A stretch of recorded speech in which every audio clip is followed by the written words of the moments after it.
ഇന്നത്തെ doctor talks എന്ന പ്രോഗ്രാമിലോട്ട് എല്ലാവർക്കും സ്വാഗതം. ഇന്നത്തെ നമ്മുടെ special guest doctor Anoop Rajan. So ആദ്യം തന്നെ ഡോക്ടർ അനൂപ് രാജനെ നമ്മുടെ ഈ ചെറിയ പ്ലാറ്റ്ഫോമിലോട്ട് നമുക്ക് സ്വാഗതം ചെയ്യാം. Doctor Anoop, welcome. Greetings. Hi Praveen. Thank you.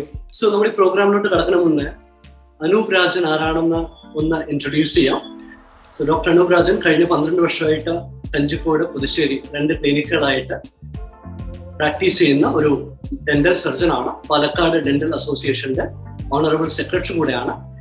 ഇതൊക്കെയാണെങ്കിലും ഇതിനേക്കാൾ ഉപരി എനിക്ക് പറയാനുള്ളത് അനൂപ് രാജൻ എന്ന ഫിറ്റ്നസ് എന്തൂസിയാസ്റ്റിനെ കുറിച്ചാണ്. കാരണം പാലക്കാട് ജില്ലയിലെ മാരത്തണേഴ്സ് വളരെ ലീഡിംഗ് ആയിട്ട്, അല്ലെങ്കിൽ ഒരു അഗ്രസീവ് ആയിട്ടുള്ള ഒരു മാരത്തണറാണ്. പിന്നെ ഒരു സൈക്ലിംഗ് എന്തൂസിയാസ്റ്റ് കൂടെയാണ്.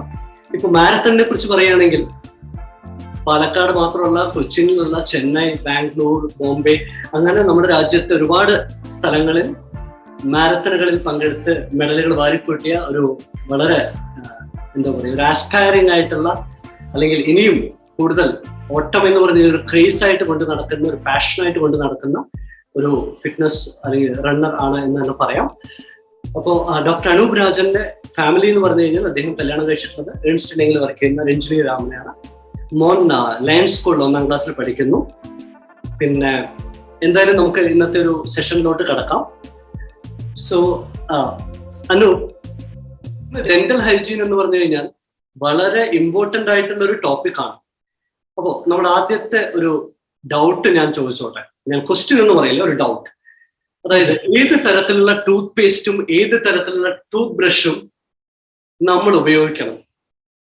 Okay Praveen, I am happy to be here. വളരെ സന്തോഷം. പിന്നെ ഇപ്പൊ നിങ്ങൾ ചോദിച്ച ക്വസ്റ്റ്യൻ വളരെ ബേസിക് ആയിട്ടുള്ള ഒരു ക്വസ്റ്റ്യൻ ആണ്, പക്ഷെ വളരെ ഇമ്പോർട്ടന്റ് ആയിട്ടുള്ള ഒരു ക്വസ്റ്റ്യൻ ആണ്. ഏത് തരം ടൂത്ത് പേസ്റ്റ് ഉപയോഗിക്കണം, ഏത് തരം ടൂത്ത് ബ്രഷ് ഉപയോഗിക്കണം? ഓക്കെ, അപ്പൊ യൂഷ്വലി നമ്മുടെ ക്ലിനിക്സിൽ വരുന്ന പല ക്ലയൻസും നമ്മളോട് ഈ ക്വസ്റ്റ്യൻ ചോദിക്കാറുണ്ട്. ഏത് ടൂത്ത് പേസ്റ്റ് ആണ് ഉപയോഗിക്കേണ്ടത്, അല്ലെങ്കിൽ ഏത് ടൈപ്പ് ബ്രഷ് ആണ് ഉപയോഗിക്കേണ്ടത്? കാരണം ഇപ്പൊ മാർക്കറ്റിൽ പല ടൈപ്പ് പ്രൊഡക്ട്സ്, പല ടൈപ്പ് പേസ്റ്റും ബ്രഷസ് ഒക്കെ അവൈലബിൾ ആണ്. അപ്പൊ നമ്മൾ സജസ്റ്റ് ചെയ്യാം, പ്രത്യേകിച്ച് ബ്രഷിന്റെ കാര്യത്തിലാണ് ഞാൻ പറയുന്നത്, ശ്രദ്ധിക്കണം. സോഫ്റ്റ് ടൂത്ത് ബ്രഷ് അല്ലെങ്കിൽ അൾട്രാ സോഫ്റ്റ് ടൂത്ത് ബ്രഷ് ആണ് നമ്മൾ എല്ലാ ഏജസിലുള്ള ആൾക്കാർക്കും, എല്ലാ പ്രായക്കാർക്കും നമ്മൾ റെക്കമെൻഡ് ചെയ്യാറുണ്ട്. കാരണം നമുക്കറിയാം, നമ്മുടെ ഇനാമലാണ് നമ്മുടെ ശരീരത്തിലെ ഏറ്റവും ഹാർഡസ്റ്റ് ആയിട്ടുള്ള സബ്സ്റ്റൻസ്. പക്ഷെ ഈ ഹാർഡ് ടൂത്ത് ബ്രഷ് ഉപയോഗിക്കുന്നത് മൂലം നമ്മുടെ പല്ലിന്റെ ഇനാമല് വെയർ ഓഫ് ആയി പോവും, അതായത് തേഞ്ഞു പോവും. നമ്മുടെ ഏജ് പ്രോഗ്രസ് ചെയ്യും തോറും, നമ്മൾ അമർത്തി പല്ല് തേക്കും തോറും നമ്മുടെ ഇനാമല് തേഞ്ഞു പോയിട്ട് നമുക്ക് സെൻസിറ്റിവിറ്റി, അതായത് പല്ല് പുളിപ്പ് എന്ന് പറഞ്ഞ ഒരു കണ്ടീഷൻ വളരെ നോർമൽ ആയിട്ടുള്ള ഒരു കണ്ടീഷനാണ്. അപ്പൊ അതിന്റെ മെയിൻ റീസൺ വന്നിട്ട് ഈ മെക്കാനിക്കൽ ആയിട്ടുള്ള ഈ കോസ് ആണ്. അതായത് നമ്മൾ അമർത്തി വളരെ വളരെ സ്ട്രോങ് ആയിട്ടുള്ള ബ്രഷിംഗ് ടെക്നിക്കും അതേപോലെ തന്നെ ഈ ഹാർഡ് ടൂത്ത് ബ്രഷ് ഉപയോഗിക്കുന്നത് കൊണ്ടാണ് അങ്ങനെ സംഭവിക്കുന്നത്. അപ്പോ നമ്മൾ സോഫ്റ്റ് ടൂത്ത് ബ്രഷ് അല്ലെങ്കിൽ അൾട്രാ സോഫ്റ്റ് ടൂത്ത് ബ്രഷ് ആണ് നമ്മൾ ഫോർ എവറി ഏജസ് നമ്മൾ റെക്കമെൻഡ് ചെയ്യാറുള്ളത്. പിന്നെ ഒരു ടൂത്ത് ബ്രഷ് എത്ര നാൾ യൂസ് ചെയ്യാം എന്നുള്ളത്, നമ്മൾ യൂഷ്വലി ഒരു 3 months ഒക്കെ നമുക്ക് ഒരു ടൂത്ത് ബ്രഷ് യൂസ് ചെയ്യാം. 3 months വരയ്ക്കും നമുക്കൊരു ടൂത്ത് ബ്രഷ് യൂസ് ചെയ്യാം. അതിനുശേഷം അതിലെ ബ്രിസിൽസ് ഒക്കെ വെയർ ഓഫ് ആവാൻ തുടങ്ങുന്ന സമയത്ത് അത് മാറ്റിയാൽ മതി. അതിപ്പോ ഏത് കമ്പനിയുടെ ആയിക്കോട്ടെ, ഇന്ന ഒരു കമ്പനി എന്നില്ല, എനി കമ്പനി വിൽ ഡു. അപ്പോ അതാണ് ബ്രഷിനെ കുറിച്ച് പറയാനുള്ളത്. ടൂത്ത് പേസ്റ്റ് നമ്മൾ യൂഷ്വലി ജനറൽ പോപ്പുലേഷൻ, അതായത് സാധാരണ ആൾക്കാർക്ക് നമ്മൾ വൈറ്റ് ടൂത്ത് പേസ്റ്റ്, അതായത് ഫ്ലൂറൈഡ് അടങ്ങിയിട്ടുള്ള വൈറ്റ് ടൂത്ത് പേസ്റ്റ് ആണ് നമ്മൾ റെക്കമെൻഡ് ചെയ്യാറുള്ളത്. അത് കോൾഗേറ്റ് ആയിക്കോട്ടെ, പെപ്സിഡന്റ് ആയിക്കോട്ടെ, എനിത്തിങ് ഈസ് ഓക്കെ. ഓരോ സ്പെഷ്യൽ കേസസിൽ മാത്രം നമ്മൾ ടൂത്ത് പേസ്റ്റ് വേറെയും എഴുതി കൊടുക്കാറുണ്ട്.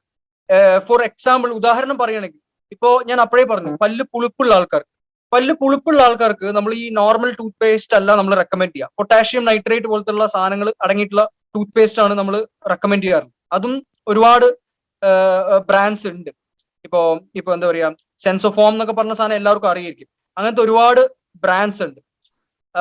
ഇപ്പൊ അതൊരു ഉദാഹരണം. അതേപോലെ തന്നെ ഇപ്പോ ബ്ലീഡിങ് കംസ്, മോണയിൽ നിന്ന് ബ്ലഡ് വരുന്ന ആൾക്കാർക്ക് അതൊരു കണ്ടീഷനാണ്. അതൊരു കണ്ടീഷൻ, ഒരു അസുഖം തന്നെ പറയാം. അപ്പൊ അങ്ങനെയുള്ള ആൾക്കാർക്ക് നമ്മൾ വേറെ ടൂത്ത് പേസ്റ്റ് ഉപയോഗിക്കാൻ കൊടുക്കാറുണ്ട്. കുട്ടികൾക്ക് ഒരു 10 years വരയ്ക്കുള്ള കുട്ടികൾക്ക് നമ്മൾ ചിൽഡ്രൻസ് ടൂത്ത് പേസ്റ്റ് ഒരുപാട് ബ്രാൻഡ്സ് ഉണ്ട്. അത് റെക്കമെൻഡ് ചെയ്യാറുണ്ട്. അങ്ങനെ ഈ ഓരോ കണ്ടീഷൻ അനുസരിച്ചാണ് നമ്മൾ ടൂത്ത് പേസ്റ്റ് റെക്കമെൻഡ് ചെയ്യുക. ജനറലി നമ്മൾ പറയുകയാണെങ്കിൽ ഒരു വൈറ്റ് ടൂത്ത് പേസ്റ്റ്, അത് ഏത് ബ്രാൻഡ് ആയാലും കുഴപ്പമില്ല, അത് യൂസ് ചെയ്യാം. പിന്നെ ഒരുപാട് ആൾക്കാർ ചോദിക്കാറുണ്ട് ഈ ജെൽ ടൂത്ത് പേസ്റ്റ് യൂസ് ചെയ്യാൻ പറ്റുമോ എന്ന്. ജെൽ ടൂത്ത് പേസ്റ്റ് നമ്മൾ അധികം റെക്കമെൻഡ് ചെയ്യാറില്ല. ബിക്കോസ് എന്താ വെച്ചാൽ അത് പല്ലിന്റെ മേലെ നമ്മൾ ബ്രഷ് ചെയ്യുന്ന സമയത്ത് അതിൽ കുറെ ക്രിസ്റ്റൽസും എന്നൊക്കെ പറഞ്ഞിട്ടാണ് അവർ അത് മാർക്കറ്റ് ചെയ്യുന്നത്. അപ്പൊ അത് നമ്മുടെ പല്ലിനെ ഒന്ന് റഫാക്കും, നമ്മുടെ പല്ലിന്റെ സർഫസിനെ ഒന്ന് റഫാക്കും. അപ്പൊ ഫ്യൂച്ചറിൽ അതും സെൻസിറ്റിവിറ്റി ഒക്കെ ഉണ്ടാവാനുള്ള ഒരു ഒരു ഒരു റീസൺ കാണിക്കാറുണ്ട്. പിന്നെ ഇതാണ് ബേസിക്കലി ടൂത്ത് പേസ്റ്റും ടൂത്ത് ബ്രഷിനെ കുറിച്ചും പറയാനുള്ളത്. ഇപ്പോ എന്നെ പോലെയുള്ള സാധാരണക്കാരുടെ ഒരു സംശയം, നമ്മൾ KP നമ്പൂതിരീസ് പോലെയുള്ള ഒരുപാട് ടൂത്ത് പൗഡേഴ്സ് അവൈലബിൾ ആണ്. അത് നമ്മുടെ പല്ലുകളുമായിട്ട് ഫ്രണ്ട്ലി ആണോ, അതോ കാരണം പണ്ട് ഉമിക്കരി തൊട്ട് നമ്മൾ സ്റ്റാർട്ട് ചെയ്താണല്ലോ, അപ്പോ ഇത്തരത്തിലുള്ള പൽപ്പൊടികൾ നല്ലതാണോ? ഈ നമുക്ക് മെയിൻ ആയിട്ട് എന്താ വെച്ചാൽ നമുക്ക് പൽപ്പൊടി ആൾക്കാർ യൂഷ്വലി യൂസ് ചെയ്യുന്നത് കണ്ടിരിക്കുന്നത് നമ്മുടെ ഫിംഗേഴ്സ് വെച്ചിട്ടാണ്. നമ്മുടെ വിരൽ വെച്ചിട്ടാണ്. ഇപ്പൊ ഉമിക്കരി ആയാലും ടൂത്ത് പൗഡർ ആയാലും അവർ കൈ വെച്ചിട്ടാണ് ബ്രഷ് ചെയ്യുക. പ്രത്യേകിച്ച് ഈ ഇൻഡെക്സ് ഫിംഗർ വെച്ചിട്ടാണ് ബ്രഷ് ചെയ്യുക. നമ്മുടെ ഈ ഇൻഡെക്സ് ഫിംഗർ ഒരിക്കലും നമുക്ക് ഈ ഇൻഡെക്സ് ഫിംഗർ വെച്ചിട്ട് നമ്മുടെ പല്ലിന്റെ എല്ലാ റീജിയൻസിലും നമുക്ക് എത്താൻ പറ്റില്ല. അപ്പോ ഈ പല്ല് എന്ന് പറഞ്ഞാൽ ഒരു 360 ഡിഗ്രി ആണല്ലോ, ഫ്രണ്ടിൽ മാത്രമല്ല ബാക്കിലും സൈഡിലും ഒക്കെ ഉണ്ട്. അപ്പോ ഒരു ടൂത്ത് ബ്രഷ് ഉപയോഗിച്ചിട്ട് ബ്രഷ് ചെയ്യണമായിരിക്കും ഏറ്റവും ബെറ്റർ. പിന്നെ ഇപ്പൊ പൽപ്പൊടി നല്ലതാണെന്നോ അല്ലെങ്കിൽ നല്ലതല്ലെന്നുള്ളൊരു ഒപ്പീനിയൻ എനിക്കില്ല. കാരണം ലൈക്ക് എത്രയോ ആൾക്കാർ സക്സസ്ഫുള്ളി അല്ലെങ്കിൽ കംഫർട്ടബിൾ ആയിട്ട് അത് യൂസ് ചെയ്യുന്ന ഒരു പ്രൊഡക്റ്റ് ആണ്. പക്ഷെ പേസ്റ്റും ബ്രഷും ആണ് യൂഷ്വലി നമ്മൾ റെക്കമെൻഡ് ചെയ്യാറുള്ളത്. അതായത് ഏതെങ്കിലും ഒരു വൈറ്റ് കളർ ടൂത്ത് പേസ്റ്റിന് ഉപയോഗിക്കുന്നത് ഈ ജെല്ലും അല്ലെങ്കിൽ നോർമൽ ടൂത്ത് പേസ്റ്റ്, കോൾഗേറ്റ് ആയിക്കോട്ടെ പെപ്സോഡന്റ് ആയിക്കോട്ടെ, normal tooth paste. Thank you. പിന്നെ നല്ല ഓറൽ ഹൈജീൻ, കാരണം നമുക്ക് ഇടയ്ക്കിടയ്ക്ക് ഡെന്റൽ ചെക്കപ്പ് ചെയ്യുന്നത് എപ്പോഴും നല്ലതാണ് എന്ന് കേട്ടിട്ടുണ്ട്. അതോടൊപ്പം തന്നെ നല്ല ഓറൽ ഹൈജീൻ വീട്ടിലിരുന്നു കൊണ്ട് ചെയ്യാൻ വേണ്ടിയിട്ട് നമുക്ക് എന്തൊക്കെ ചെയ്യാൻ പറ്റുന്ന കാര്യങ്ങൾ എന്തൊക്കെയാണ്? ഇപ്പോ നമുക്ക് അറിയാം, നമുക്ക് ഇപ്പൊ ഒരു വയസ്സ് 1.5 വയസ്സാകുമ്പോഴേക്കും നമുക്ക് നമ്മുടെ മിൽക്ക് ടൂത്ത് പാൽപ്പല്ല് വരും. അതിനുശേഷം ഒരു 5 വയസ്സ് 6 വയസ്സ് വരെയും ആ പല്ലുകൾ ഉണ്ടാവും. പിന്നെ അതിനുശേഷം ആ പല്ലുകൾ പറയാൻ തുടങ്ങും, എന്നിട്ടൊരു പെർമനന്റ് പല്ല് വരാൻ തുടങ്ങും. ഇപ്പൊ ഒരു 12 ഇയേഴ്സ് 13 ഇയേഴ്സ് ആകുമ്പോഴേക്കും നമുക്ക് എല്ലാ പെർമനന്റ് പല്ലും വന്നിട്ടുണ്ടാവും. അവിടെ നിന്ന് തുടങ്ങി നമ്മുടെ ലൈഫിന്റെ എൻഡ് വരയ്ക്കും നമുക്ക് ഏറ്റവും കൂടുതൽ നമുക്ക് ആവശ്യമുള്ള ഒരു സംഭവമാണ് നമ്മുടെ പല്ലുകൾ. അപ്പോ വളരെയധികം ഇമ്പോർട്ടൻസ് നമ്മൾ ആ ഒരു പല്ല് കെയർ ചെയ്യണതിൽ നമ്മൾ കൊടുത്തേ പറ്റുള്ളൂ. ബിക്കോസ് നമുക്ക് ഡേ ടു ഡേ നമുക്ക് നമ്മുടെ ഭക്ഷണം കഴിക്കാനും ചൂ ചെയ്യാനും സംസാരിക്കാനും അങ്ങനെ ഒരുപാട് ഫങ്ഷൻസ് ഉണ്ട് ലൈക്ക് പല്ലുകൊണ്ട്. അപ്പോ നമ്മൾ യൂഷ്വലി റെക്കമെൻഡ് ചെയ്യുക ഇയർലി വൺസ് ഒരു ഡെന്റൽ ചെക്കപ്പ് ആണ് നമ്മൾ റെക്കമെൻഡ് ചെയ്യാറ്. അതായത് ഒരു റുട്ടീൻ ആയിട്ടുള്ള ഒരു ഡെന്റൽ ചെക്കപ്പ് നടത്തുമ്പോൾ നമുക്ക് ഏതെങ്കിലും പല്ലിൽ ക്യാവിറ്റീസ് പുതുതായിട്ട് വന്നിട്ടുണ്ടോ, അല്ലെങ്കിൽ ഈ പ്ലാഗ് എന്ന് പറഞ്ഞ സാധനം, പ്ലാഗ് അല്ലെങ്കിൽ കാൽക്കുലസ് എന്ന് പറയുന്നത് നമ്മുടെ വായിലുള്ള അഴുക്ക്, അത് അധികം ഫോം ആയിട്ടുണ്ടോ. അപ്പൊ അങ്ങനെ ഉണ്ടെന്നുണ്ടെങ്കിൽ നമുക്ക് ലൈക്ക് അതിനുള്ള ട്രീറ്റ്മെന്റ് ഓപ്ഷൻസ് എന്തൊക്കെയാണ്? Prevention is better than cure. അപ്പോ നമ്മൾ ആദ്യം തന്നെ നമ്മൾ പ്രോപ്പർ ആയിട്ടുള്ള ഹൈജീൻ വീട്ടിൽ മെയിൻറ്റെയിൻ ചെയ്യണമെങ്കിൽ നമുക്ക് ജസ്റ്റ് എന്താ പറയാ, നമുക്ക് ഒരു പ്രോബ്ലം വരാതെ തന്നെ നമുക്ക് ലൈക്ക് ഡെന്റൽ കെയർ ചെയ്യാൻ പറ്റും. അപ്പോൾ അതിനുവേണ്ടി ചെയ്യേണ്ട കാര്യങ്ങൾ ഇത്രയേ ഉള്ളൂ. നമ്മൾ 2 നേരം ബ്രഷ് ചെയ്യുക, മോർണിംഗും നൈറ്റും 2 നേരം നമ്മൾ ബ്രഷ് ചെയ്യുക.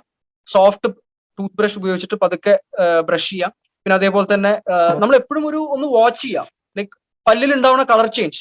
ഫോർ എക്സാമ്പിൾ, പല്ലിൽ ഉണ്ടാവുന്ന കളർ ചേഞ്ചസ്, ഒരു ബ്ലാക്ക് കളറോ അല്ലെങ്കിൽ ഒരു ടൈനി സ്പോട്ടോ എനിത്തിങ്, അത് നമ്മൾ ശ്രദ്ധിക്കുക. അത് ശ്രദ്ധിച്ചിട്ട് ലൈക്ക് അത് ഒരുപാട് ഉള്ളിലേക്ക് പോകുന്നുണ്ട് അല്ലെങ്കിൽ അത് ഒരു ഡെന്റൽ കൺസൾട്ടേഷൻ നടത്തി കഴിഞ്ഞാൽ അതൊരു എന്താ പറയാ, ഒരു നോർമൽ ഇതാണോ അല്ല ആ പല്ലിൽ ഒരു കേട് സ്റ്റാർട്ട് ആയിട്ടുണ്ടോ എന്നുള്ളത് അറിയാൻ പറ്റും.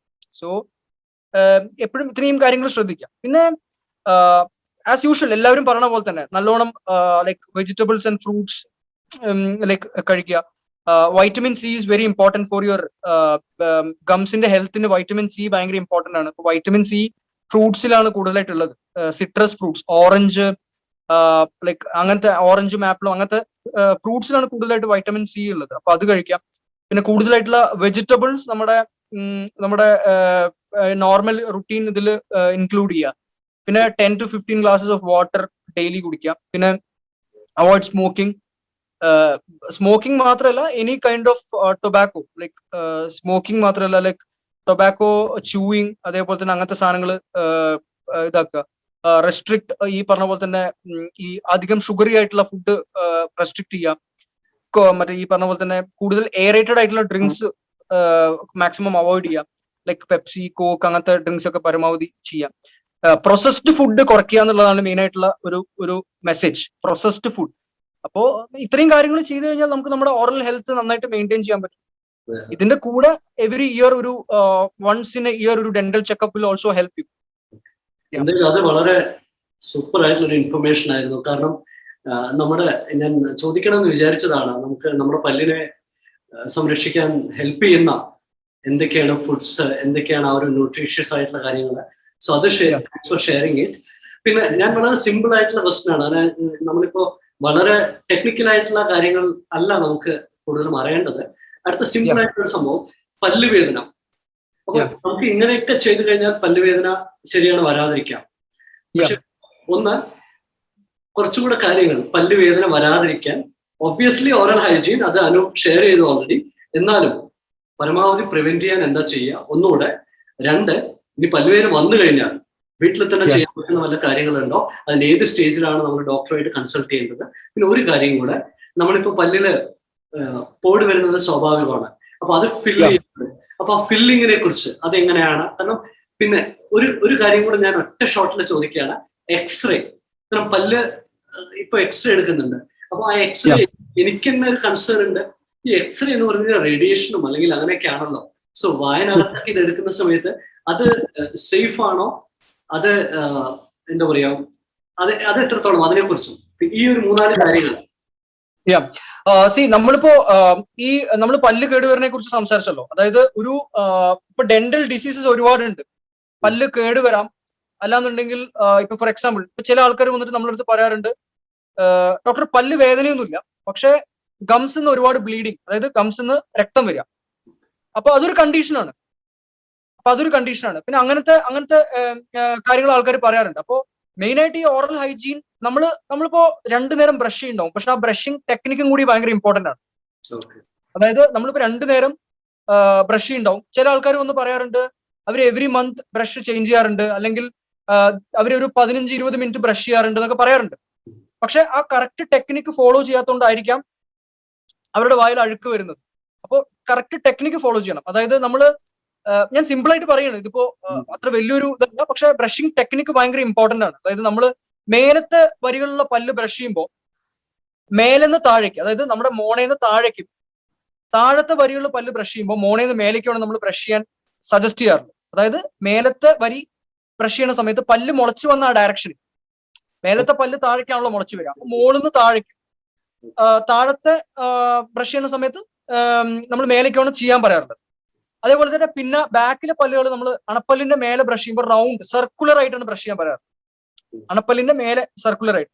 അതേപോലെ തന്നെ ഈ പല്ലിന്റെ ഉൾഭാഗവും നമ്മൾ ബ്രഷ് ചെയ്യണം. അപ്പോ ഞാൻ യൂഷ്വലി എന്റെ ക്ലയൻസിന്റെ അടുത്ത് പറയാറുള്ളത് എന്താ വെച്ചാൽ, ഒരു മിറർ നോക്കിയിട്ട് ബ്രഷ് ചെയ്യണമെങ്കിൽ, ഒരു മിറർ ഇനീഷ്യലി ഒരു മിറർ നോക്കി നമ്മൾ ബ്രഷ് ചെയ്യണമെങ്കിൽ നമുക്ക് ആ ടെക്നിക്ക് കിട്ടും. ലൈക്ക് നമുക്ക് ഏതൊക്കെയാണ് പല്ലിന്റെ സർഫസ് എവിടെയാണ് ഉള്ളതെന്നുള്ളത്. പിന്നെ എത്ര സമയം ബ്രഷ് ചെയ്യുന്നുള്ളൊരു ക്വസ്റ്റ്യൻ ഭയങ്കര ഇമ്പോർട്ടന്റ് ആണ്. എത്ര സമയം? ഇപ്പോ ഒരു 3 to 4 minutes is more than enough in the morning and in the night, 2 നേരം. ചിലവർ അരമണിക്കൂറോളം ബ്രഷ് ചെയ്യുന്നവരുണ്ട്. അങ്ങനെ ചെയ്യുമ്പോൾ പ്രോബ്ലം ആണ് ഈ മെക്കാനിക്കൽ ആയിട്ട് ഈ ഇനാമൽ തേഞ്ഞു പോണത്. ഓക്കെ, പിന്നെ നമുക്കിപ്പോ പെട്ടെന്നൊരു പല്ലുവേദന വന്നു കഴിഞ്ഞാൽ നമുക്ക് വേറെ ഒരു ഓപ്ഷൻ ഇല്ലാന്നുണ്ടെങ്കിൽ നമുക്കിപ്പോ ഒരു പാരസെറ്റമോൾ പോലത്തെ ടാബ്ലറ്റ്സ് കഴിക്കാം, അല്ലെങ്കിൽ അങ്ങനത്തെ ഒരു ഓപ്ഷൻ നമുക്ക് ആകുള്ളൂ. നമ്മൾ യൂഷ്വലി അങ്ങനെ ഒരുപാട് സാധനങ്ങൾ ഇപ്പൊ മാർക്കറ്റിൽ കിട്ടും, ക്ലോവ് അങ്ങനത്തെ സാധനങ്ങൾ കിട്ടും. പക്ഷെ നമ്മൾ അങ്ങനെ അത് അഡ്വക്കേറ്റ് ചെയ്യുന്നത് ശരിയല്ല. ബിക്കോസ് അതൊരു പ്രോപ്പർ ആയിട്ടുള്ള ഒരു ട്രീറ്റ്മെന്റ് ആണോ എന്നുള്ളത് ചോദിച്ചു കഴിഞ്ഞാൽ it is not a proper treatment. ഇപ്പൊ ക്ലോവ് വെക്കാറുണ്ട് ആൾക്കാർ, ക്ലോവ് ഓയിൽ യൂസ് ചെയ്യാറുണ്ട്, അങ്ങനെ ഉണ്ട്. ഇപ്പൊ എനിക്ക് തോന്നുന്നു കോൾഗേറ്റിന് തന്നെ ഒരു പ്രൊഡക്റ്റ് ഇറങ്ങിയിട്ടുണ്ട്, പെയിൻ ഔട്ട് എന്നോ എന്തോ പറഞ്ഞിട്ടൊരു some product has been launched. അപ്പോ ലൈക്ക് ഒരു ഓപ്ഷൻ ഇല്ലാന്നുണ്ടെങ്കിൽ maybe you have to go for that. നിങ്ങൾക്ക് വേറെ വഴിയൊന്നും ഇല്ലെങ്കിൽ അത് ചെയ്യേണ്ടി വരും. പക്ഷെ എത്രയും പെട്ടെന്ന് ഒരു ഡെന്റൽ സർജനെ മീറ്റ് ചെയ്യുക. ഡെന്റൽ സർജനെ മീറ്റ് ചെയ്തിട്ട് നിങ്ങളുടെ കംപ്ലൈന്റ് പറഞ്ഞു കഴിയുമ്പോൾ നമ്മൾ എക്സാമിൻ ചെയ്തിട്ട് എന്താണ് പ്രോബ്ലം എന്നുള്ളത് നമ്മൾ പറയും. അപ്പൊ ഇവിടെയാണ് ഞാൻ ആദ്യം പറഞ്ഞ പോയിന്റ്. അതായത് എവറി ഇയർ ഒരു പെർട്ടിക്കുലർ സമയത്ത് ഒരു ഡെന്റൽ ചെക്കപ്പ് നടത്തുകയാണെങ്കിൽ നമുക്ക് ഒരു വേദന വരുന്നതിനെക്കാട്ടിലും മുമ്പ് തന്നെ നമുക്ക് കാര്യങ്ങൾ സോൾവ് ചെയ്യാൻ പറ്റും. യെസ്. പിന്നെ നമുക്ക് പല്ല് അടക്കണെ കുറിച്ചാണ് പ്രവീൺ ചോദിച്ചത്. ഇപ്പൊ ഒരു പല്ലിൽ ഒരു ക്യാവിറ്റി വന്നു കഴിഞ്ഞാൽ അത് ശരിക്കും പറഞ്ഞു കഴിഞ്ഞാൽ ആ ക്യാവിറ്റി ഇറ്റ് ഈസ് ഇറിവേഴ്സിബിൾ. അതായത് നമുക്കത് ആ ക്യാവിറ്റീനെ അവിടുന്ന് മായ്ച്ചു കളയാൻ പറ്റില്ല. വൺസ് ഒരു ക്യാവിറ്റി ഒരു പല്ലിൽ വന്നു കഴിഞ്ഞാൽ നമുക്ക് എന്തെങ്കിലും ഒരു മെഷർ അവിടെ എടുത്തേ പറ്റുള്ളൂ. അല്ലാതെ നമുക്ക് ബ്രഷിങ്ങിലൂടെ മാത്രം അത് ചിലപ്പോൾ റിവേഴ്സ് ചെയ്യാൻ പറ്റില്ല. ഓക്കെ. അപ്പൊ അങ്ങനെ വരുമ്പോൾ ഏറ്റവും ഫസ്റ്റ് ഓപ്ഷൻ എന്ന് പറഞ്ഞു കഴിഞ്ഞാൽ പല്ല് അടയ്ക്കുക എന്നുള്ളതാണ്. അതായത് പല്ലിനെ ഫില്ല് ചെയ്യുക എന്നുള്ളതാണ്. അപ്പൊ നമ്മളൊരു ഡെന്റൽ ക്ലിനിക്കിൽ പോയി കഴിഞ്ഞാൽ ഡോക്ടർ നോക്കും. ഡോക്ടർ നോക്കിയിട്ട് ആ ക്യാവിറ്റിയുടെ ഡെപ്ത്, ആ ക്യാവിറ്റിയുടെ ആഴം, അത് ഭയങ്കര ഇമ്പോർട്ടന്റ് ആണ്. അപ്പോ അത് അധികം ആഴത്തിലൊന്നും പോയിട്ടില്ല എന്നുണ്ടെങ്കിൽ നമുക്ക് ഇനീഷ്യലി നമുക്കത് ആ ക്യാവിറ്റി നമുക്ക് നന്നായിട്ട് നീറ്റായിട്ട് ക്ലീൻ ചെയ്തിട്ട് നമുക്ക് ഫില്ല് ചെയ്യാം. ആ ഫില്ലിങ്ങിന് ഒരുപാട് മെറ്റീരിയൽസ് ഉണ്ട്. പണ്ടൊക്കെ സിൽവർ ഫില്ലിങ്സ് ആയിരുന്നു ഏറ്റവും കോമൺ ആയിട്ടുള്ളത്. ഇപ്പോ അത് മോസ്റ്റ് ഓഫ് ദ ക്ലിനിക്സിലും അതില്ല. അത് ഇപ്പൊ silver fillings are no more used. ഇപ്പൊ നമുക്ക് പല്ലിന്റെ അതേ കളറിലുള്ള ഫില്ലിങ്സ് അവൈലബിൾ ആണ്. കോമ്പോസിറ്റ് എന്ന് പറയും. ആ കോമ്പോസിറ്റ് ഫില്ലിങ്സ് ആണ് ഇപ്പൊ ഏറ്റവും കൂടുതൽ ചെയ്യുന്നത്. ബിക്കോസ് അത് വളരെ വളരെ ബയോ കോമ്പാറ്റബിൾ ആണ്. രണ്ടാമത്തെ കാര്യം വളരെ ഈസ്തെറ്റിക് വൈസ് വളരെ അഡ്വാൻറ്റേജ് ഉള്ള ഒരു മെറ്റീരിയൽ ആണ്. അതായത് കാണാൻ നമുക്ക് പല്ലിന്റെ അതേ കളറിലായിരിക്കും. അപ്പോൾ അങ്ങനെ ഒരു ഫില്ലിംഗ് ഉള്ളതായിട്ട് തന്നെ അറിയില്ല. നമ്മുടെ വായുടെ അകത്ത് അങ്ങനെ ഒരു ഫില്ലിംഗ് ഉള്ളതായിട്ട് തന്നെ അറിയില്ല. പിന്നെ ഇതിന്റെ കൂടെ ഒരു പോയിന്റ് പറയാനുള്ളത്, എപ്പോഴാണ് വേദന വരുന്നത്. ഇനീഷ്യലി ഒരു പല്ലിൽ കേട് വരുമ്പോൾ വേദന ഉണ്ടാവില്ല. അത് 2-3 വർഷം എടുക്കാം ആ പല്ലിന്റെ ക്യാവിറ്റി ഉള്ളിലേക്ക് എത്തി നമുക്ക് ആ പല്ലിന്റെ ഞരമ്പ് എത്തുമ്പോഴാണ് നമുക്ക് പെയിൻ സ്റ്റാർട്ട് ആവുന്നത്. അപ്പൊ നമുക്ക് ഇനീഷ്യലി ഇപ്പൊ എല്ലാവരും പറയും, ഡോക്ടർ എനിക്ക് പല്ല് വേദനയില്ല അതുകൊണ്ട് ഇപ്പൊ ഒന്നും ചെയ്യേണ്ടെന്ന് പറയും. ആദ്യം പല്ല് വേദന ഉണ്ടാവില്ല. അത് 2-3 വർഷം കഴിഞ്ഞ് നമ്മുടെ മെയിൻ്റെനൻസ് അനുസരിച്ചിരിക്കും. നന്നായിട്ട് മെയിൻറ്റെയിൻ ചെയ്യുന്ന ആളാണെങ്കിൽ ചിലപ്പോൾ ഒരു 3-4 വർഷം വരെയും അവർക്ക് പെയിൻ വരില്ല. പക്ഷെ എന്നാലും അത് വളരെ ഉള്ളിലേക്ക് പോയി കഴിയുമ്പോൾ പല്ലിന്റെ ഞരമ്പെത്തും. അപ്പൊ ഡെഫിനറ്റ്ലി പെയിൻ സ്റ്റാർട്ട് ആവും. അങ്ങനെ വന്നു കഴിയുമ്പോൾ പിന്നെ നമുക്ക് റൂട്ട് കനാൽ ട്രീറ്റ്മെന്റ് അല്ലാന്നുണ്ടെങ്കിൽ പല്ല് റിമൂവ് ചെയ്യേണ്ട ഒരു ഓപ്ഷനിലേക്ക് പോകും. പിന്നെ എക്സ്റേ പോലത്തെ എക്സ്റേ അല്ല ഇപ്പോ കൂടുതലും RVG എന്ന് പറഞ്ഞൊരു ഒരു സിസ്റ്റമാണ് കൂടുതൽ യൂസ് ചെയ്യുന്നത്. RVG എന്ന് പറഞ്ഞു കഴിഞ്ഞാൽ ലൈക്ക് നമുക്കൊരു ഫോട്ടോ എടുക്കണ പോലെയാണെങ്കിൽ വേണമെങ്കിൽ പറയാം. ലൈക്ക് അതില് റേഡിയേഷൻ ഇല്ല. RVG എന്ന് പറഞ്ഞ സിസ്റ്റം. അപ്പൊ അത് എക്സ്റേ ഫിലിം അല്ല, അത് ഒരു പണ്ട് നമ്മൾ എങ്ങനെയാ വെച്ചാൽ നമ്മളൊരു ഫിലിം വെച്ചിട്ടാണ് എടുക്കുന്നത്. ഇപ്പൊ പിന്നെ RVG ആണ്. അത് നമുക്ക് ഡയറക്റ്റ് ആയിട്ട് നമുക്ക് ആ RVG നമ്മുടെ ലാപ്ടോപ്പിലേക്ക് കണക്ട് ചെയ്ത് it's like just taking A picture. Simple ആയിട്ട് പറയുകയാണെങ്കിൽ അപ്പൊ നമുക്ക് കുറച്ചും കൂടി ഈസിയാണ്. കുറച്ചും കൂടി നമുക്ക് 1, 2, 3 എക്സ്റേസ് ഉടനെ തന്നെ നമുക്ക് എടുത്ത് നമുക്ക് ഡയഗ്നോസ് ചെയ്യാനായിട്ട് എളുപ്പമാണ്. പിന്നെ എന്തായാലും ഒരു കാര്യം കൂടെ, കഴിഞ്ഞ 12 വർഷം എക്സ്പീരിയൻസ്ഡ് ആണ് as A dental surgeon. So അതുകൊണ്ട് നമ്മളിപ്പോ പലരും പല്ലിന് വേണ്ടത്ര ഒരു പ്രാധാന്യം കൊടുക്കുന്നില്ല എന്ന് നമുക്കറിയാം. കാരണം പല്ല് പോയി കഴിഞ്ഞാൽ പുതിയ പല്ല് വെക്കാം. സോ അങ്ങനെ ഒരു മൈൻഡ് സെറ്റ് കൂടെ ഉണ്ട്. പക്ഷെ ഈ പല്ല് നമ്മുടെ മറ്റ് ശരീര അല്ലെങ്കിൽ ഭാഗങ്ങളുമായിട്ടൊക്കെ വളരെ കണക്റ്റഡ് ആണ്. സോ പല്ല് നോക്കിയിട്ടില്ലെങ്കിൽ നമുക്ക് എന്തൊക്കെ ബുദ്ധിമുട്ടുകൾ അല്ലെങ്കിൽ പ്രശ്നങ്ങൾ വരാനുള്ള ഒരു സാധ്യതയുണ്ട്. ഒരു അവയർനെസ്സിന് വേണ്ടിയിട്ടാണ് ഞാൻ ഇത് ഇരിക്കുന്നത്. ഇപ്പോ ഫോർ എക്സാമ്പിൾ ഇപ്പോഴത്തെ റീസെന്റ് സ്റ്റഡീസും റീസെന്റ് സർവേസ് ഒക്കെ പ്രൂവ് ചെയ്യുന്നത് ഡെന്റൽ ഹെൽത്ത് നമ്മുടെ സിസ്റ്റമിക് ഹെൽത്ത് ആയിട്ട് ഭയങ്കര റിലേറ്റഡ് ആയിട്ടാണ് പറയുന്നത്. ഇപ്പോ for example life style diseases ആയ ഡയബറ്റിസ് അങ്ങനത്തെ ഡിസീസസ് ആയിട്ട് വളരെ വളരെ റിലേറ്റഡ് ആയിട്ടാണ് പറയുന്നത്. ഇപ്പോ എനിക്ക് തന്നെ കുറെ എക്സ്പീരിയൻസ് ഉണ്ട്. അതായത് ഒരു ക്ലയന്റ് വന്നിട്ട് അവർക്ക് നമ്മൾ ചിലപ്പോൾ അവരോട് ഷുഗർ ചെക്ക് ചെയ്യാൻ പറയുമ്പോഴായിരിക്കും അവർ ആദ്യമായിട്ട് ഷുഗർ ചെക്ക് ചെയ്തിട്ട് റിസൾട്ട് വരുന്ന സമയത്ത് ഡയബറ്റിക്. അപ്പോ നമുക്ക് ചില ഓറൽ ഫൈൻഡിങ്സ് വഴി നമുക്ക് ഡയബറ്റീസ് ഡയഗ്നോസ് ചെയ്യാൻ പറ്റാറുണ്ട്. എപ്പോഴും അല്ല, പക്ഷെ ചില സിറ്റുവേഷൻസിലൊക്കെ നമ്മൾ കണ്ടുപിടിച്ചിട്ടുണ്ട്, നമ്മൾ പറഞ്ഞിട്ടുണ്ട്. അപ്പൊ പേഷ്യന്റ് ആദ്യമായിട്ടായിരിക്കും അവർക്ക് ഷുഗർ ഉള്ള വിവരം. അതൊന്ന്. പിന്നെ രണ്ടാമത്തെ കാര്യം, നമ്മുടെ കാർഡിയാക് ഹെൽത്ത് ആയിട്ട് പോലും ലൈക്ക് നമ്മുടെ ഡെന്റൽ ഹെൽത്ത് ഭയങ്കര ഇമ്പോർട്ടന്റ് ആണെന്നുള്ള സ്റ്റഡീസ് ഒക്കെ ഇപ്പൊ പുറത്ത് വരുന്നുണ്ട്. അതായത് നമ്മുടെ വായിൽ നമ്മുടെ വായിലുള്ള അഴുക്ക്, പ്ലാഗ്, നമുക്കൊരു കാർഡിയാക് ഡിസീസസ് വരെ വരാൻ ചാൻസ് ഉള്ളതായിട്ട് റീസെന്റ് സ്റ്റഡീസ് പറയുന്നുണ്ട്. അപ്പോൾ ഒരു ഓവറോൾ നോക്കുകയാണെങ്കിൽ ഡെന്റൽ ഹെൽത്ത് നമ്മുടെ ഫുൾ വെൽബീയിങ്ങിന് ഭയങ്കര ഇമ്പോർട്ടന്റ് തന്നെയാണ്, അതിന് യാതൊരു സംശയവും. എന്തായാലും താങ്ക് യു വെരി മച്ച്. കാരണം വളരെ ഇൻഫോർമേറ്റീവ് ആയിട്ടുള്ള, വളരെ കോമൺ അല്ലെങ്കിൽ സാധാരണക്കാർക്ക് മനസ്സിലാവുന്ന കുറെ കാര്യങ്ങളാണ് പറഞ്ഞത്. പ്രത്യേകം ഞാൻ അനൂപിന്റെ പ്രൊഫഷൻ ടച്ച് ചെയ്തു. ഞാൻ അനൂപിന്റെ പാഷനെ കുറിച്ച് പറയുമ്പോൾ നമുക്ക് വളരെ ഒരു ത്രില്ലിംഗ് ആയിരിക്കും അല്ലെ? കാരണം ഒരു റണ്ണർ എന്ന് അറിയപ്പെടാൻ വളരെയധികം, കാരണം ഫേസ്ബുക്ക് പോസ്റ്റുകളാണെങ്കിൽ എല്ലാം, കാരണം for all the viewers who are listening to us, Anoop ഓടുന്നത് കണ്ടിട്ടാണ് എനിക്ക് പോലും ഓടാൻ തോന്നിയിട്ടുള്ളത്. കാരണം ഇപ്പൊ ഞാൻ ഒരു മാരത്തണർ എങ്ങനെയാണ് ആ ഒരു ഇൻസ്പിറേഷൻ വന്നതും, അല്ലെങ്കിൽ ആ ഒരു പാഷൻ ഒരു ബ്രേക്ക് വരാതെ, കാരണം ഇപ്പൊ കൺസിസ്റ്റന്റ് ആയിട്ട് അത് കൊണ്ടുപോകുന്നു അല്ലെ? സോ എങ്ങനെയാണ് ആ ഒരു ഇൻസ്പിറേഷനും അത് കൊണ്ടുപോകാൻ സാധിക്കുന്നത് irrespective of this pandemic situation? അത് എങ്ങനെയാണ്? കാരണം ഇപ്പൊ നമ്മളൊക്കെ ഇരിക്കുന്നത് ഈ ഒരു സിറ്റുവേഷനിലാണ്. ഈ സമയത്ത് ഫിറ്റ്നസ് മെയിൻറ്റെയിൻ ചെയ്യേണ്ട കാര്യങ്ങൾ ഒരുപാട് ചർച്ച വരുന്നുണ്ട്. സോ അതിലോട്ട് പ്ലീസ് കം ഓൺ. പ്രവീൺ, ഇപ്പൊ ഞാൻ പറയാലോ, നമ്മള് എല്ലാവരും പണ്ട് ഇപ്പൊ നമ്മളിപ്പോ സ്കൂളിൽ പഠിക്കുന്ന സമയത്തൊക്കെ നമ്മൾ കളിക്കും, നമ്മൾ ഔട്ട്ഡോർ ആക്ടിവിറ്റീസ് ആയിരുന്നു കൂടുതൽ. വെക്കേഷനിലായാലും നമ്മൾ പുറത്തു പോയി ക്രിക്കറ്റ് കളിക്കും, പാടത്ത് പോയിട്ട് കളിക്കും ഒക്കെ ഉണ്ടായിരുന്നു. പക്ഷെ വൺസ് നമ്മൾ കോളേജിൽ പോയി അതിനുശേഷം ഒരു എന്താ പറയാ, ശരിക്കും പറഞ്ഞാൽ ഒരു കൗച്ച് പൊട്ടറ്റോസ് ആയിട്ട് മാറി. അതായത് നമ്മൾ അനങ്ങാറില്ല. നമ്മൾ യൂഷ്വലി നമുക്ക് മൂവ്മെന്റ് വളരെ കുറവാണ്. നമ്മളിപ്പോ എന്റെ കാര്യം പറയുകയാണെങ്കിൽ, ഞാൻ രാവിലെ 10 o'clock ക്ലിനിക്കിൽ പോകും. പിന്നെ അവിടെ പോയാലും നമ്മുടെ ഒരു സെഡൻഡറി ആയിട്ടുള്ള ഒരു ലൈഫ് സ്റ്റൈലാണ്, നമ്മൾ ഇരുന്നിട്ടുള്ള ജോലിയാണ്. പിന്നെ ആ ക്ലിനിക്കിന്റെ ഉള്ളിലുള്ള ഒരു 200-250 സ്ക്വയർ ഫീറ്റിന്റെ ഉള്ളിലാണ് നമ്മുടെ വൈകുന്നേരം വരെയുള്ള സമയം. സോ ദാറ്റ് ഞാൻ വെയിറ്റ് ഗെയിൻ ചെയ്യാൻ തുടങ്ങി. അതായത് ഞാനൊരു 75 വരെയൊക്കെ എന്റെ വെയിറ്റ് ഗെയിൻ ചെയ്തു. അതായത് ഇത് ഞാൻ പറയുന്നത് ഒരു 2015, 16, 17 ആ ടൈമിലുള്ള കാര്യമാണ്. അപ്പോ ഒരു 2017 ഒക്കെ ആയപ്പോഴേക്കും എനിക്ക് തന്നെ ഈ പറഞ്ഞ പോലെ തന്നെ എന്റെ ഒരു ബോഡി ഇതും എനിക്കെന്നെ പ്രസന്റബിൾ അല്ലാത്ത പോലെ ഫീൽ ചെയ്യാൻ തുടങ്ങി. അപ്പോൾ 2017 ഞാൻ ഈ റണ്ണിങ് എന്ന് പറയുന്ന ഒരു സംഭവം സ്റ്റാർട്ട് ചെയ്തത്. It was started just to maintain fitness. വെറുതെ ഒരു ഫിറ്റ്നസ് മെയിൻറ്റെയിൻ ചെയ്യാനും വെയിറ്റ് ലോസ് ചെയ്യാൻ വേണ്ടിയിട്ടാണ് ഞാൻ സ്റ്റാർട്ട് ചെയ്തത്. ഞാൻ ഒരിക്കലും വിചാരിച്ചില്ല it will be there as എന്താ പറയുക, ഒരു പാഷനായിട്ട് മാറുന്നു, അല്ലെങ്കിൽ ഞാൻ ഇത്രയും അത് ഇഷ്ടപ്പെടുന്നു ഞാൻ വിചാരിച്ചില്ല. Because running, as you know, is A high intensity exercise ആണ്. ഒരു ഹൈ ഇന്റൻസിറ്റി എക്സസൈസ് ആണ്. പിന്നെ നമുക്ക് കൂടുതൽ സ്റ്റാമിന വേണ്ട ഒരു എക്സസൈസ് ആണ്. ഇപ്പൊ റണ്ണിംഗ് എന്ന് പറഞ്ഞാൽ നമ്മൾ ഉദ്ദേശിക്കുന്നത് ലോങ് ഡിസ്റ്റൻസ് റണ്ണിംഗ് ആണ്. It's not like short distance അല്ല. ഒരു 5 കിലോമീറ്റർ 6 കിലോമീറ്ററിന്റെ മേലെയുള്ള റണ്ണിംഗ് ആണ് നമ്മൾ ലോങ് ഡിസ്റ്റൻസ് റണ്ണിംഗ് ആയിട്ട് നമ്മൾ യൂഷ്വലി പറയാറുള്ളത്. അപ്പോ initial days were very struggling. ഞാൻ ആദ്യം ചെയ്യാൻ തുടങ്ങിയ സമയത്ത് ഞാൻ ഒട്ടും എൻജോയ് ചെയ്യണ്ടായിരുന്നില്ല, ടു ബി ഫ്രാങ്ക്. ഞാൻ പോവും, ഞാൻ കുറച്ചു നേരം ഓടും, ഞാൻ തിരിച്ചു വരും.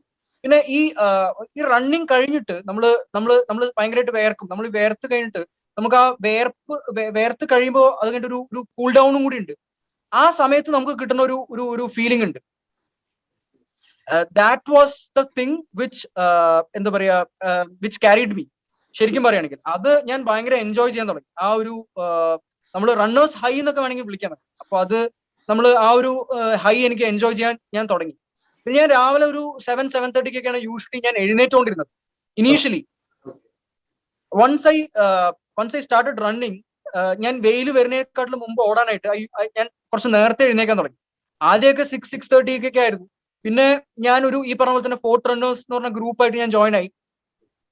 ഞാൻ കുറെ ഗ്രൂപ്പ് ഓഫ് ഇതേ സെയിം ഇൻട്രസ്റ്റ് ഉള്ള അല്ലെങ്കിൽ സെയിം വൈബ് ഷെയർ ചെയ്യുന്ന കുറെ ആൾക്കാരെ പരിചയപ്പെട്ടു. അപ്പോ ഈ പറഞ്ഞ പോലെ തന്നെ 4-4:30 ഒക്കെ ഒരു റുട്ടീനായിട്ട് മാറി. രാവിലെ 4 മണിക്കും 4:30 നമ്മൾ എഴുന്നേക്കുന്ന ഒരു റുട്ടീനായിട്ട് മാറി. അപ്പൊ രാവിലെ നേരത്തെ എഴുന്നേക്കണം എന്ന് വിചാരിക്കുമ്പോൾ തന്നെ നമ്മൾ രാത്രി നേരത്തെ കിടന്നുറങ്ങാൻ നോക്കും. നമ്മൾ കൂടുതൽ സിനിമ കാണാനോ അല്ലെങ്കിൽ നമ്മൾ ഒരു സോഷ്യൽ ഇൻവിറ്റേഷൻസ് ഒക്കെ നമ്മൾ ഡിനൈ ചെയ്യാൻ തുടങ്ങി. എസ്പെഷ്യലി ഓൺ സാറ്റർഡേ സൺഡേസ് ഒക്കെ നമുക്ക് നേരത്തെ എഴുന്നേക്കണം. നമ്മുടെ പ്രയോറിറ്റി മാറി. അങ്ങനെ വേണമെങ്കിൽ പറയാം. അപ്പോ പ്രയോറിറ്റീസ് മാറാൻ തുടങ്ങിയപ്പോ എന്താ പറയാ, it became more easy. It became more easy. പിന്നെ നമുക്ക് എന്താ വെച്ചാൽ ഈ മൈലേജോ അല്ലെങ്കിൽ നമ്മൾ എത്ര ദൂരം ഓടുന്നോ എത്ര ടൈമോ ഒക്കെ അതൊക്കെ ലീസ്റ്റ് ഇമ്പോർട്ടന്റ് ആണ് ആക്ച്വലി പറയുകയാണെങ്കിൽ. നമുക്ക് ഇഷ്ടപ്പെട്ടൊരു കാര്യം അതിപ്പോ be it running, cycling, swimming or anything, ഒരു ഫിസിക്കൽ ഫിറ്റ്നസ് മാത്രമല്ല, ഐ ബിലീവ് ദാറ്റ് എന്താ പറയാ, എനിക്ക് അതുകൊണ്ട് ഒരു മെന്റൽ ഹെൽത്തും അതേപോലെ തന്നെ ഹോൾ ടുഗദർ ഒരു ജനറൽ ഹാപ്പിനെസ്സും എല്ലാം എനിക്ക് എന്റെ വർക്കിലായിക്കോട്ടെ, വിത്ത് മൈ അലോങ് എന്റെ ഫാമിലി ലൈഫിലായിക്കോട്ടെ, everything I think it influenced. That is what നമ്മുടെ ഒരു ആക്ടിവിറ്റി, നമ്മുടെ ഒരു ഹാബിറ്റ് എന്ന് പറയാം, അത് നമ്മുടെ ഒരു പ്ലീസ് അല്ലെ ഒരു വെൽനെസ്സിനെ ഇൻഫ്ലുവൻസ് ചെയ്യുന്നു എന്നുള്ളതാണ് അനൂപ് പറഞ്ഞത്.